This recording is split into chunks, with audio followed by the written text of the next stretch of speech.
Welcome, everyone. Glad to see everybody. So this will be sort of an open discussion about the Daniels house and the implications for whatever decision that we make, if we make a decision. Hopefully we can come to some sort of understanding, at least expand our thoughts on the matter. The more I think about it, the more conflicted I am. So hopefully we can make something happen today. Tanya, did you want to get started on your intro to this discussion? Sure. Just really briefly, a reminder that the Josephus Daniels House is already a Raleigh Historic Landmark. It was designated as such in 1990. The criteria for historic landmark designation is that a property must have special significance in terms of its historical, prehistorical, architectural, archaeological, and/or cultural importance, and to possess integrity of design, setting, workmanship, materials, feeling, and association. In short, it needs to be important to Raleigh and still reflect the building that it was, or site that it was, when it was constructed or built. Specifically, the Daniels House, in addition to being a Raleigh Historic Landmark, is also a National Historic Landmark. The 1976 National Historic Landmark nomination was used as the landmark designation report. And additionally, in 2010, no, that's wrong. Anyway, sometime in the early 2000s, I've now forgotten the date, it was also determined by the State Historic Preservation Office to have statewide significance. And I'm going to read just a little excerpt from the letter from the State Historic Preservation Officer that granted the status of statewide significance. It says that the entire associated parcel at 1520 Caswell Street, as described in the 1976 National Historic Landmark nomination, is significant historically at a statewide level of significance. The areas of significance claimed in the National Historic Landmark nomination for the Josephus Daniels House are military, politics, government, and communications, all of which are based on Daniels' life and public service and newspaper publishing. Significance was not claimed for architecture or landscape architecture. And just to let you know, the statewide significance is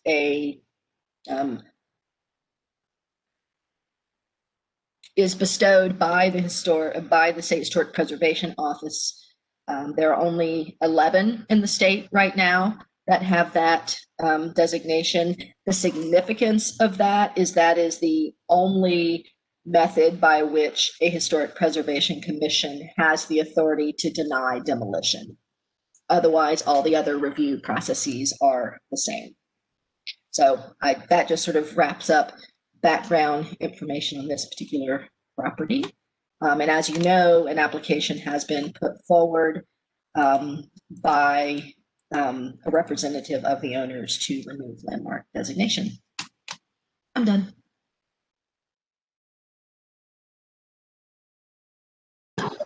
Tanya, can you read those few phrases about the criteria by which it was designated?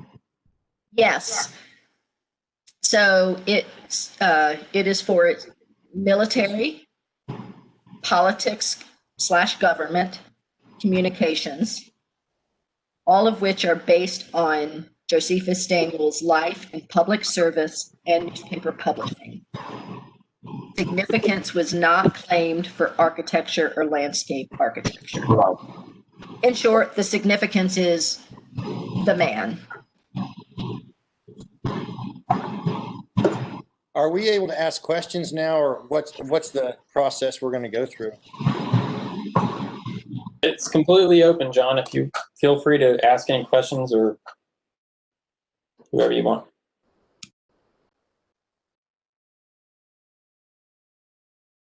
And I will add, we, as I promised, I would let you know there is now one attendee watching in addition to those of us on screen. John, you were muted. Can you ask your question again? Okay. I've thought about this a lot. And I have a few more questions before I go into my thoughts about it. And you said that the state historic preservation folks, is it state landmark as well? There is no such thing as a state landmark. There is National Register designation, National Historic Landmark designation. Both of those are administered through the State Historic Preservation Office. And then there is local landmark designation. The state does not have its own designation process. Nick, could you mute, please? Sure. Do the other two state and the national, do they remain if we de-designate this as a Raleigh historic landmark? Yes. Okay, that means that the sign out on Glenwood Avenue will not go away. Well, yes, but the sign actually has nothing to do with either of those designations. It's a completely separate process. The state has a marker program completely unrelated to any historic designation process. Okay. Can this land be subdivided? Or does it have to go either the whole thing, or can the house itself and the Masonic Lodge section, can that be separated from the gardens and that can be split into two lots and still keep the historic designation just for that section of the house itself with the Masonic Lodge, and then the other can be released?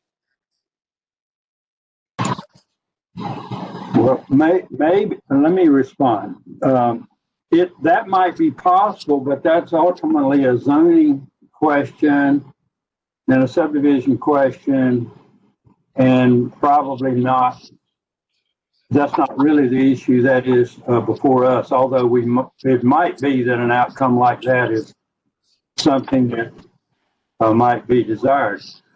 I think I was on the commission when this thing got given statewide significance. And I think the reason it got given statewide significance was because that there was a push in this commission to do that, because it would add the additional protection of being able to prevent demolition instead of simply a one-year delay, such as would be the case for other landmarks or properties in a historic district. And so that's sort of how we got to where we are.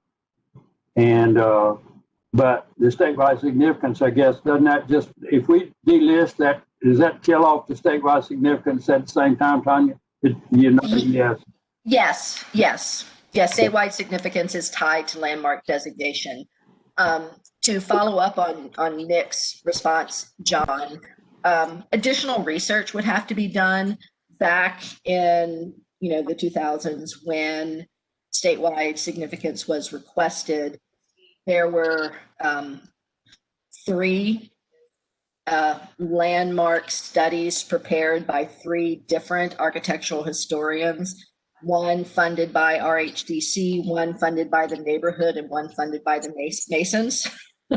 And 2 out of 3 of those included, even though landscape architecture was not the significance, 2 out of 3 of those concluded that the site and the fact that it's on a big old parcel was tied to the significance, not necessarily what was on it, but the fact that it was sort of the big house on the hill kind of situation was tied into it. So a proposal to go back to just the house would be going backwards from what the commission already put forward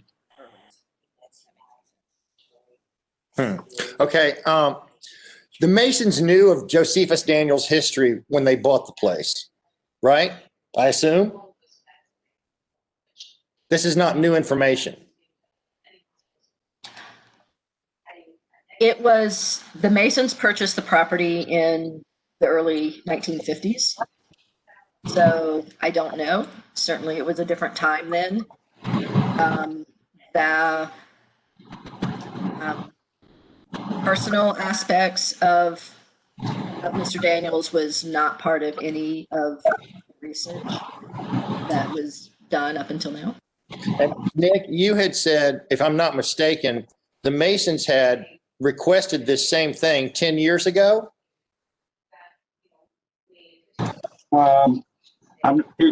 Yeah, that's probably oversimplifying a little bit, but yes, there had been efforts to put in for demolition or to develop the property or to sell it off. That's been a need or concern of the Masons for quite a long time. But I think what's different is that so much of the information about the 1898 race riots in Wilmington, the extensive role of Daniels in the creation of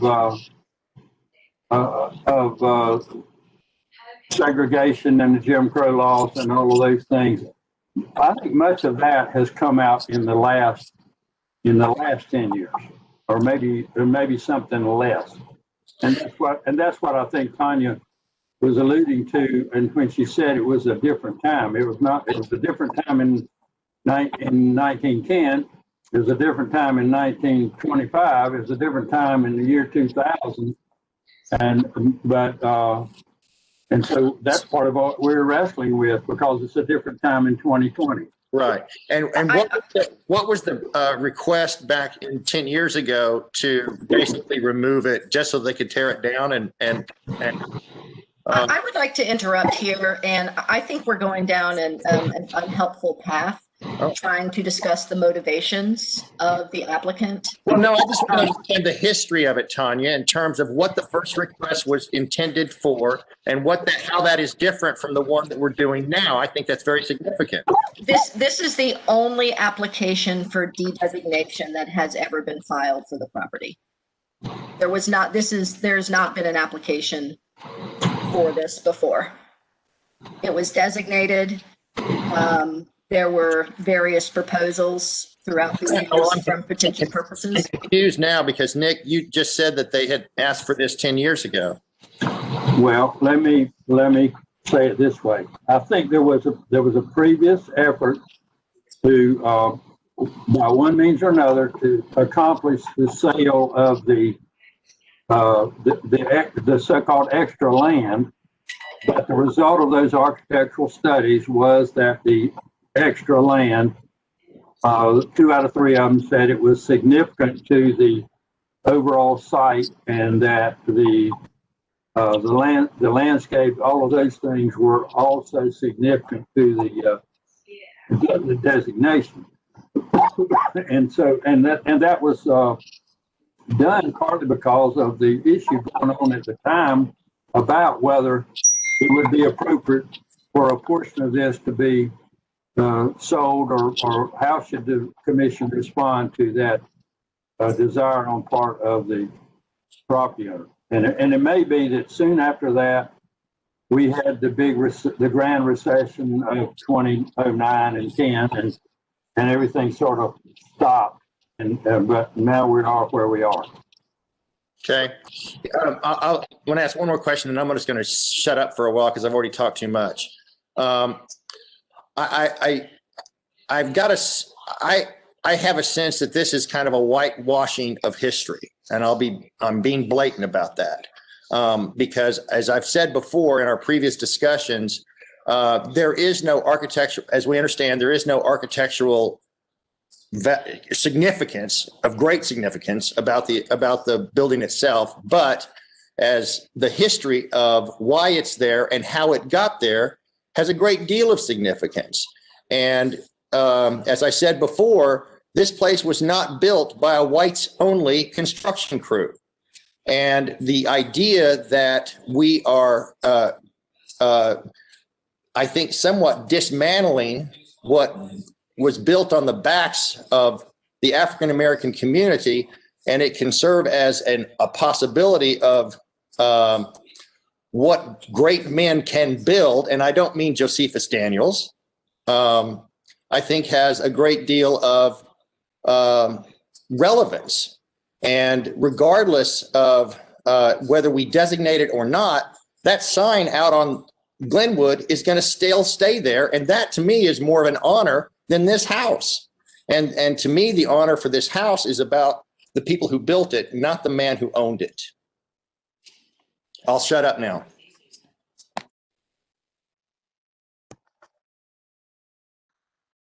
Question: have we gotten any further office about the statewide significance on this particular one? I note when we had the conference on Preservation North Carolina, there was a section dealing with the marker program, and they talked about the fact that they really hadn't had any requests to remove markers, or they hadn't had an opportunity to discuss situations where the markers may be controversial at this time. So I was wondering if at this point we've had any further comment from the SHPO office about Josephus Daniels property. No, but we just sent it to them. So at the November 17th city council meeting, that is when the matter was forwarded to the State Historic Preservation Office. So they've got, 30 days from yesterday when I sent the letter to reply. I've heard nothing else about the state marker issue as well.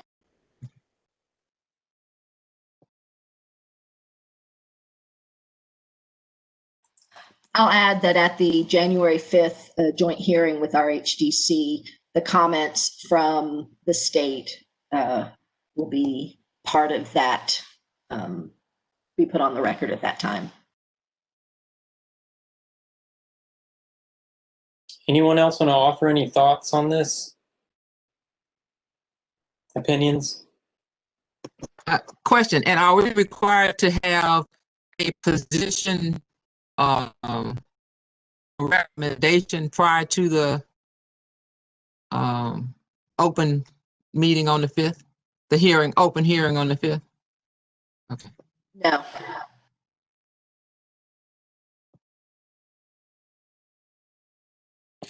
One more question. If we allow it to be de-designated, is there any other possibility of marker for that can be put on that site, or is there any? I guess the cannon would go to. I don't know. All of it would just be de-designated, and then we step away, and they can do with it what they want. Is that correct? Okay. Thank you. I have a couple of thoughts to add. I've been bouncing back and forth on this for a while and kind of realizing that there's no one right way to go about it. There's no one correct answer, or, this is the right decision or the wrong decision for how to address this. But I keep coming back to feeling like de-designating is the course of action that feels best to me. I think because it shows that, as a commission, even though our goal is to preserve, that even like that this issue is so important to us that we would sacrifice this property under our umbrella of landmarks to show that this is what we find to be an appropriate time to de-designate.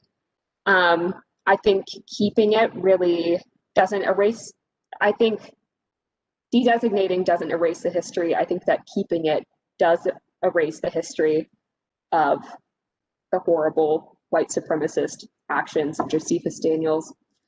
So in that vein, I keep, even though I can construct a good argument either way in my head for which way to go, I just keep coming back to feeling like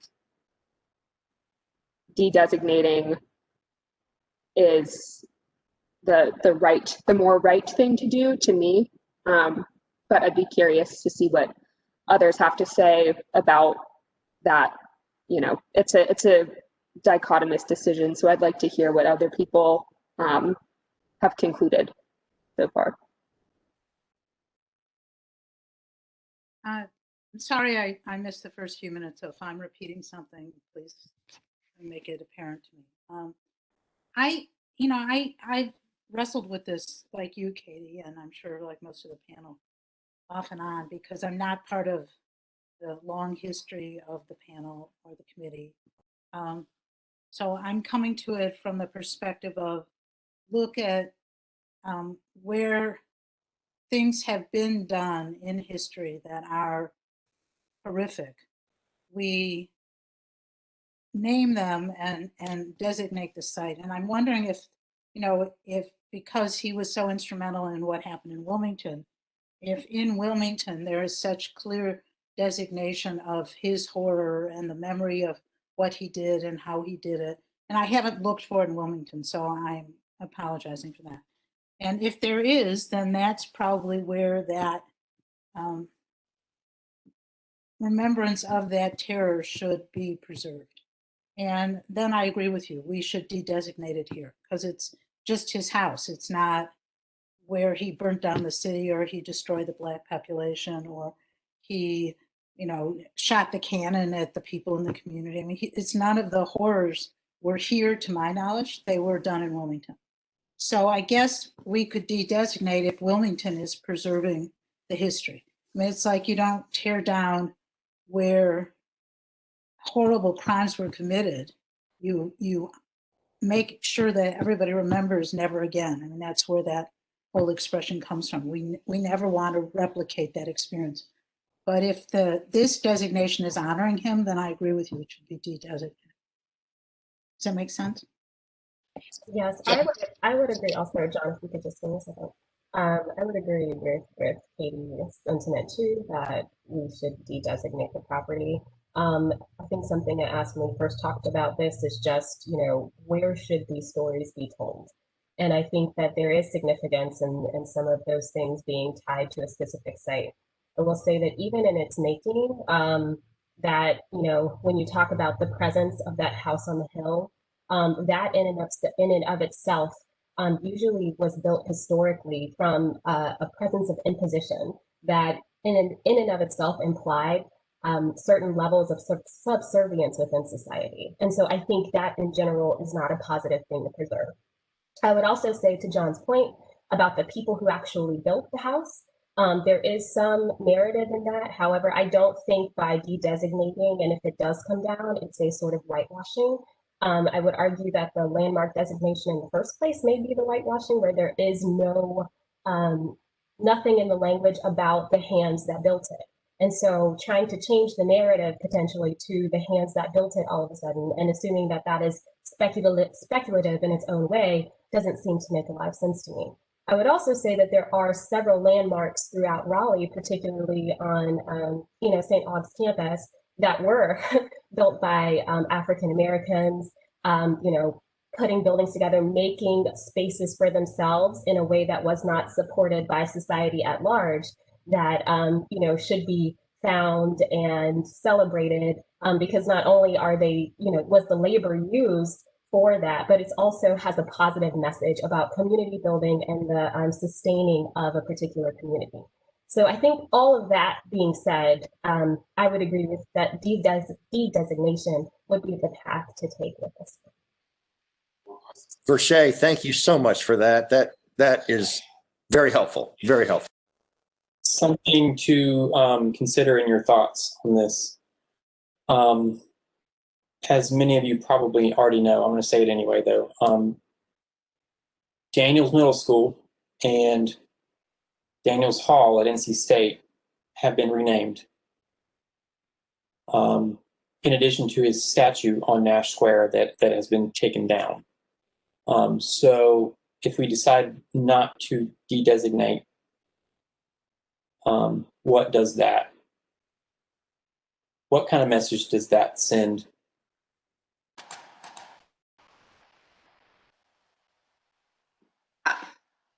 I don't want to, that's a great statement. I just want to remind you that RHGC will be making a recommendation. Ultimately, it'll be up to City Council, but your point is still the same.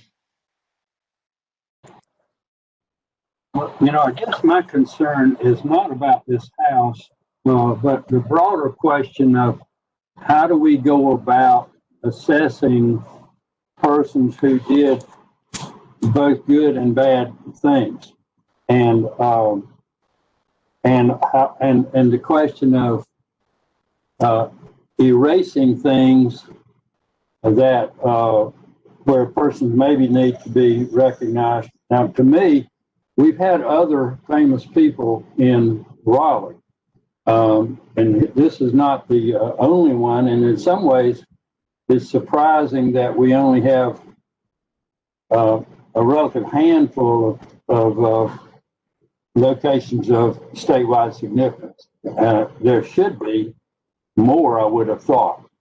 But I do worry here, you know, the statue that was removed by Daniel's family because they thought it needed to come down, and that they had long since gotten over being proud of that aspect of, if they ever were, of their forebears' actions. But so yeah, so one of the reasons I thought we ought to have this discussion, because I thought we ought to have a little bit of discussion about how are we going to approach things. And maybe we're going to do them one at a time, which is what we're really doing here, is deciding what about this one. But I do worry about, and I hear it all the time from other folks saying, well, what are we supposed to do? Are we supposed to go bulldoze Mount Vernon and Monticello because of that aspect of those persons' lives? How are we supposed to wrestle with these things, whether they were involved in somebody's rebellion or whatever in Virginia? But so I worry about that, and so I thought that how we handle this and how we go about making this decision may end up being important or a guide for how other commissions may approach similar problems. And so I do think that some of the designation that has gone on some of our campuses, etc., while it may be appropriate, I also think there's been a rush to erase history, and that I consider to be inappropriate. I think we have to accept what went on that was bad before, and if this prominent location helps to publicize it, and then we need to think about that now. But I agree with Susan that much of what we're horrified by, well, part of it was the editorial tone of the News Observer at the time, and part of it was whatever more direct connections may have been involved in the riots in Wilmington in 1898. But so I struggle with this more about the concept of coming to terms with these things and facing them and not erasing them, and so that's part of why I thought we need to have this discussion, and it was important that we hear from all of these points of view as we move ahead in the thing. I mean, the sense of it is that it's clear that the consensus among us is that we should probably de-designate this property. But I do think we ought to have this discussion about, so what does this mean, and how are we to handle things going forward? And how would you all answer the Monticello Mount Vernon question? You know, so but I think I know where we're going on this. But yeah, so y'all, Katie and Verche, I do want to hear what y'all think about that. Yeah, I'll let Verche go first if you want. Sure. I just want to just a quick sort of instantaneous response to the Mount Vernon Monticello question. As a native Virginian, I have been to those sites many times, and I think the key distinguishing point with this is that there is no architectural significance tied to this property. Those properties, on the contrary, are not only about the person, but there are several very significant architectural features that are tied to those estates and those properties. And that's also overlaid with the history that happened on the site. So you have multiple layers with those on site working in the favor and the support and the storytelling in that space. This site, differently, is just in honor of the man. There is no sort of program that tells the actual story of what happened there. Some of the stories, again, that he's tied to are off-site. And again, we have determined that there is no, even now in evaluating things architecturally, there's not anything significant about it that is worth keeping. So I would say that is a distinguishing factor.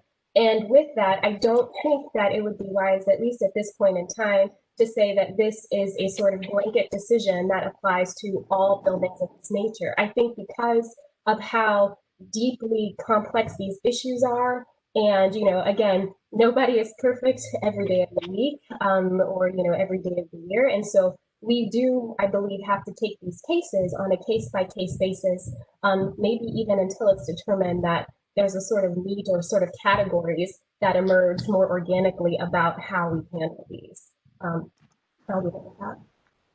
Yeah, I agree. That's in the same vein of what I was going to say. I think comparing the Josephus Daniels house to Mount Vernon or Monticello is kind of a false equivalency. And on top of that, I mean, there is no museum or learning aspect going on to teach people about this history. And even more than that, it was purchased by the Freemasons, which was almost exclusively a white male fraternity. So I think that's stacked together. And I think that also, since we have determined there was no architectural significance to this building, it's hard to compare with some of those other historic sites. And I think those would be very different conversations if we were dealing with one of those properties. You know, Nick, I just wanted to say that both Katie and Verche have made three, and I wrote them down as they said them, and each of them said it in their own words, but three real clear distinctions of how to define delisting criteria from our perspective. One was the architectural significance. I think they both mentioned that. The second was the depth of history. You know, what's the surrounding platform and discussion that evolved to create this facility? You know, who built it? How is it built? Is there significance around that? And the third is the multidimensional educational value of the space. Are we at, like Mount Vernon tells you the story, it's not just come here and admire, you know, this building. It's really the depth of the existence in the building. So I think those 3 points could help us define how we look at whether we delist properties or not as an organization. And then maybe as you're talking about how do you look at setting a precedence, I'm not opposed to taking them case by case, but I'd love to set some criteria. So as we look to the future, we don't have a different panel that goes, oh, we don't care about that, and isn't honoring what we have done our due diligence on and are respectfully submitting to the City Council.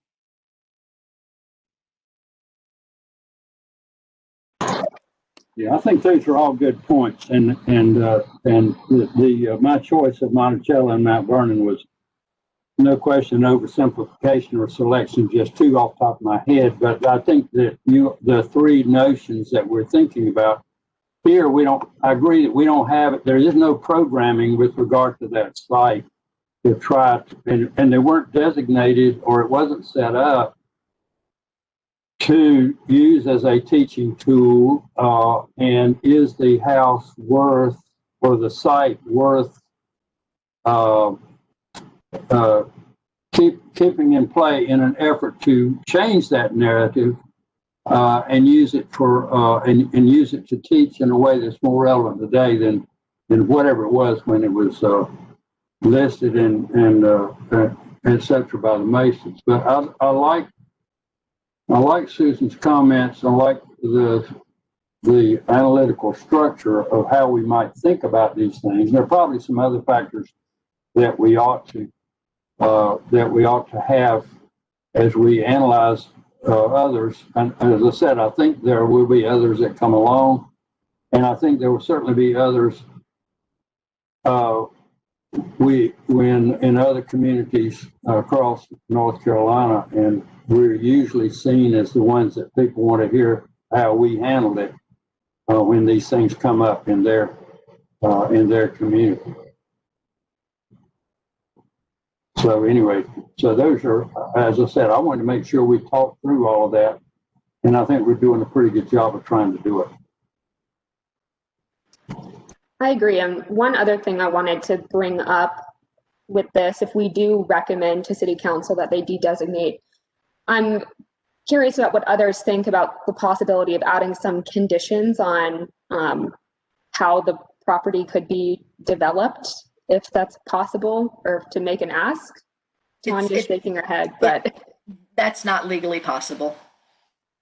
We can't like write a sweet letter to say, please consider diversity, equity, inclusion if you're going to allow a rezoning of this property. So if the property is proposed to be rezoned after it has been, if it gets de-designated and there is a proposed rezoning application, you can choose to comment on it even if it's no longer designated. In fact, I think it'll still be in the Hayes-Barton National Register Historic District. So that would be the time, I think, to bring that up, as opposed to with this particular question. But Okay. It's not a bad idea, but I don't know that this is the time to do that. Right. Well, I guess in the future, this might be, down the road, but if and when it does come up for rezoning, I think it would be, I would like to see us maybe come together and ask City Council to make sure that they're, if they pick a developer from a, diverse community, be it, maybe not the typical slate or something of that nature, to encourage it to not just be, okay, well, let's, tear down this property owned by white supremacists and then have a bunch of other white people build on here and then live here, and not, maybe affordable housing provision or something of that sort. I like that idea a lot, Katie. Speaking of precedents, Tanya or staff, do you know of any other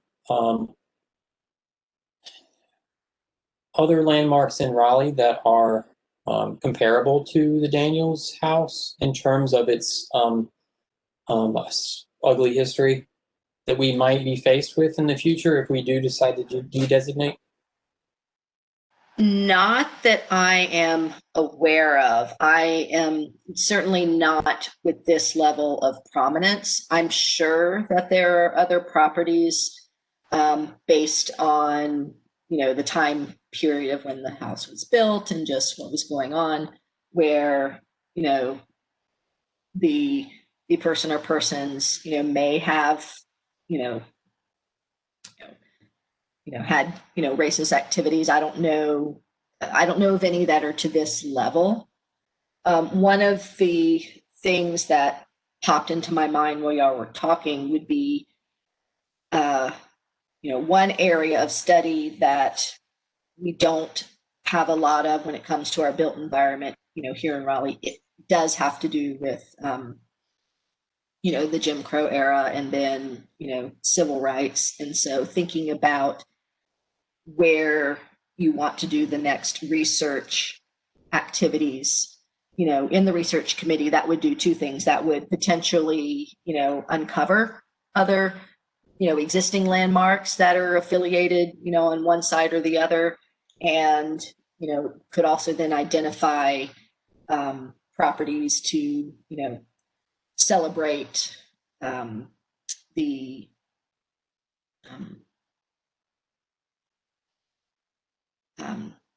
the positive efforts, you know, made in the African American community. So that is, I think that is one way to both, you know, learn about. Well, I'm just going to repeat myself. I'm going to stop talking now. So it's safe to say that this landmark is pretty unique in the fact that its history is tied up all in its owner, and that owner is pretty prolific in their Correct. So yeah, I think that's another important point that we need to try to bear in mind. If, on the one hand, if we go back to the 17 or early 1800s, we would probably look at the Cameron House, which I think got moved to Williamson Drive, and we would look at the Hinsdale House, which is where Second Empire is now. We could look at the Mordecai Plantation. All of those are tied back to slave-owning people. But the other distinction that is in a project for research is about how we try to move forward and do a better job of finding the sites and educating on the Jim Crow era, which and then moving forward to the civil rights movement and the like. You know, Greensboro done a good job with the 5 and dime store, and there's not been very much focus on that in Raleigh, but our entire troubled past with over the race, it starts in the 17 or 1600s, but it comes all the way up from now, and there are all of these areas where we need to be sure that all of our young people understand all of that, and the adults learn the rest of what maybe they were never taught.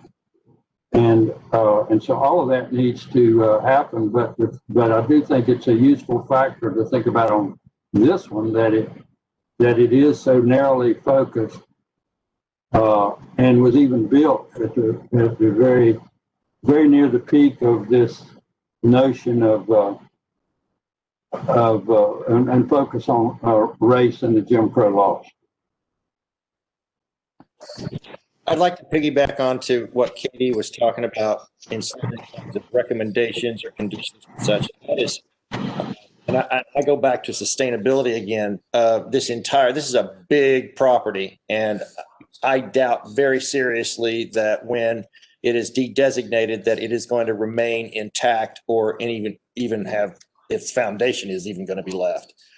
That's a lot of material that could be salvaged and repurposed and sent away some other place, or reused or donated to an African-American college or something. In addition, you know, the opportunity to even offer it up for sale to a first right of refusal at a reduced price to an African-American community center. I think it would be very just for that house to be occupied by a heritage very opposite of what was put down in the past. But I do agree that if there's some way, especially in any designation scenario where we are asked to take something away or allow it to be built or torn down, that we really do think about how we can preserve, if not the place or the aspects of it, that the materials are not put into a landfill. That's my big issue.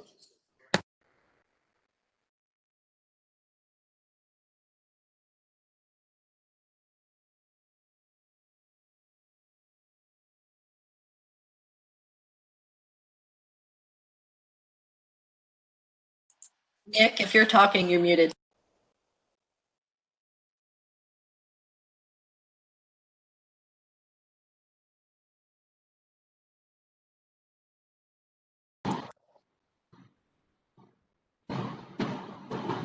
So Ian, procedurally, what are our steps from here?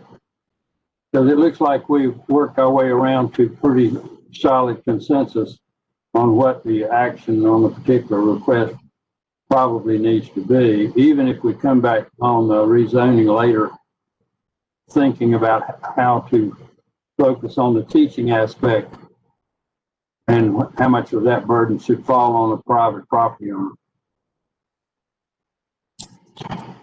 So I guess we could take, I think we have come to a consensus, and I agree with that consensus.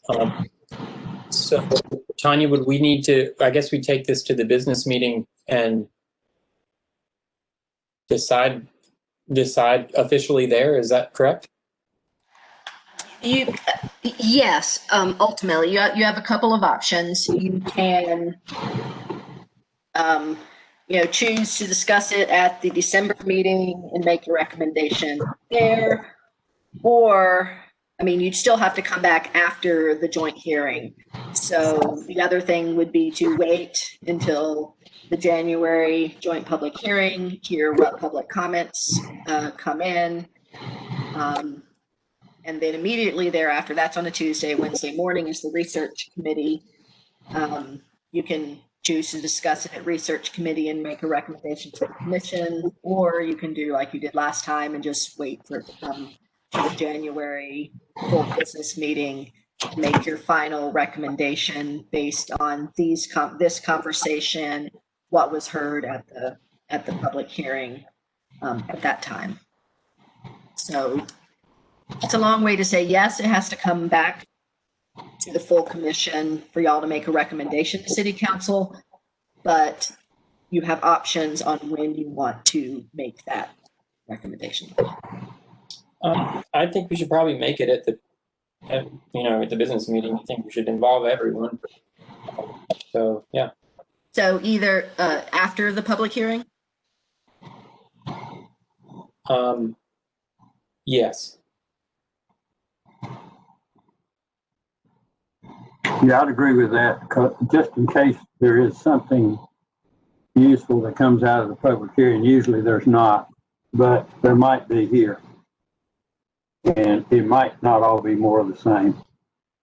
But probably the better, we could do it before that, because from here, I think procedurally it's a report by this committee back to the business meeting.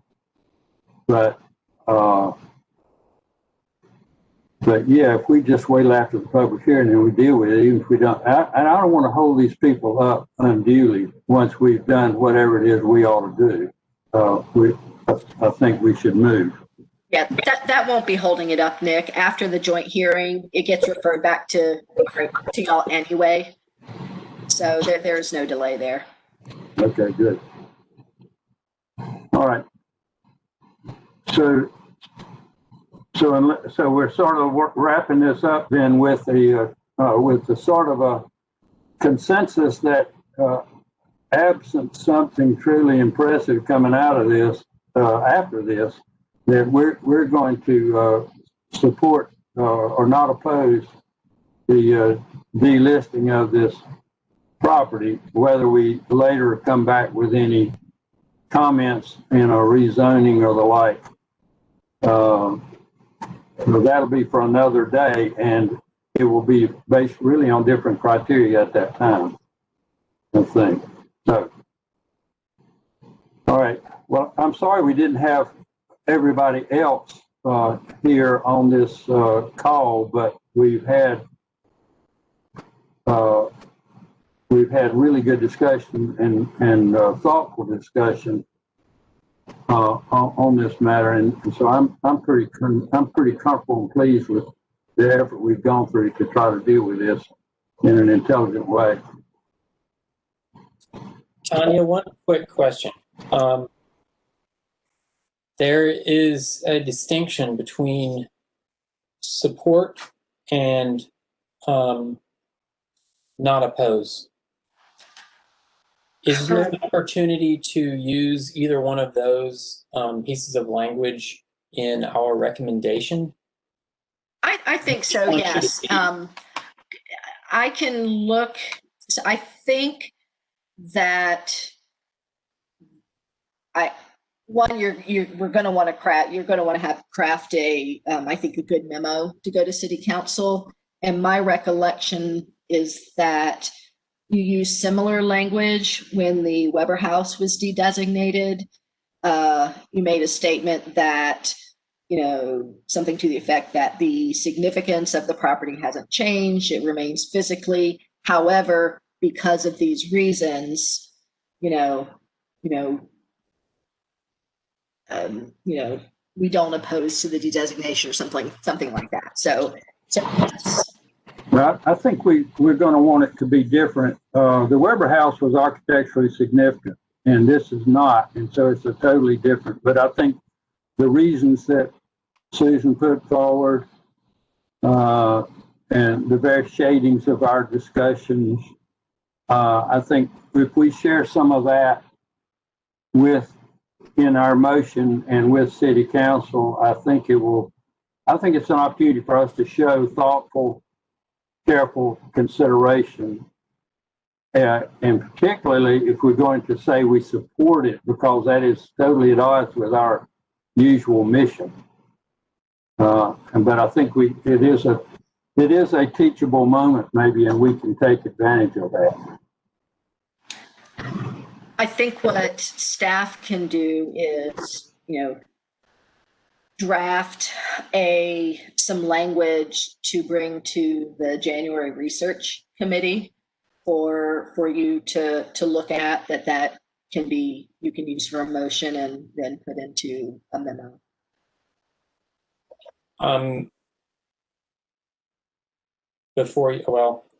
Even if the recommendation doesn't come from research committee. Okay. I think it should probably be, we are not opposed to it for these reasons, as opposed to we approve de-designation for these reasons. I think the former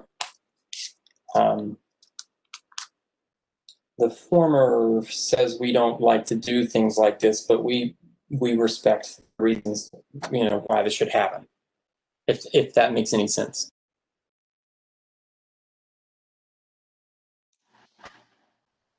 I mean, there's two sides of it. I think a good reason for wording it that way is that it maintains your, sort of mandate of things being significant based on these criteria. You're not saying that these criteria have changed. It makes it more of a, a social political recommendation, which is what you would be. Does anybody have anything else? Yeah, I think just kind of on a related note, some of the conversation around the sort of Jim Crow era civil rights architecture in the area, and then the criteria that we're starting to discuss to formulating to handle these type of things. Just curious about what happens next with some of those conversations amongst a larger group.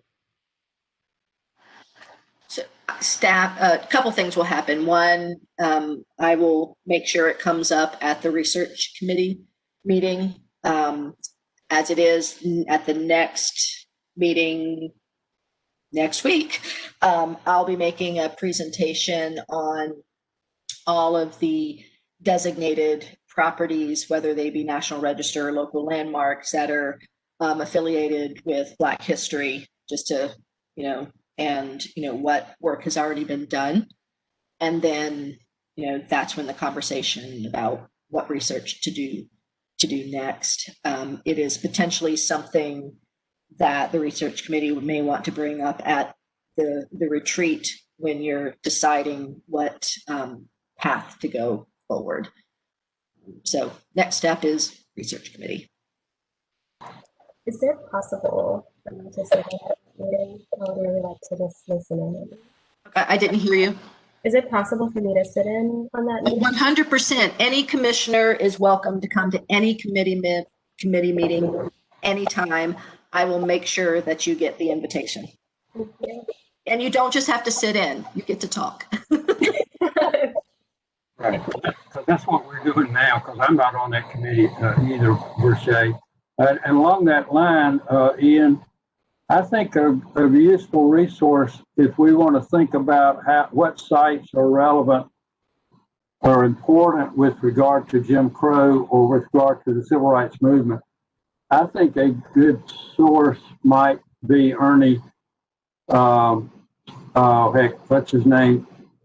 Ernie Dollar. Ernie Dollar at the Raleigh Museum, who has done a lot of work on this and has led and is leading tours regarding the significance of various buildings and things, and we might be able to use that to jumpstart some discussions about that, because ultimately, while we're preserving buildings, we're supposed to be trying to teach our rapidly growing city with people coming in at the rate of 60 people a day. And so that's important, I think. All right. That's a good suggestion. Thank you. So Ian, are we done? I suppose if no one else has anything else. Thank you for a productive meeting. I appreciate it.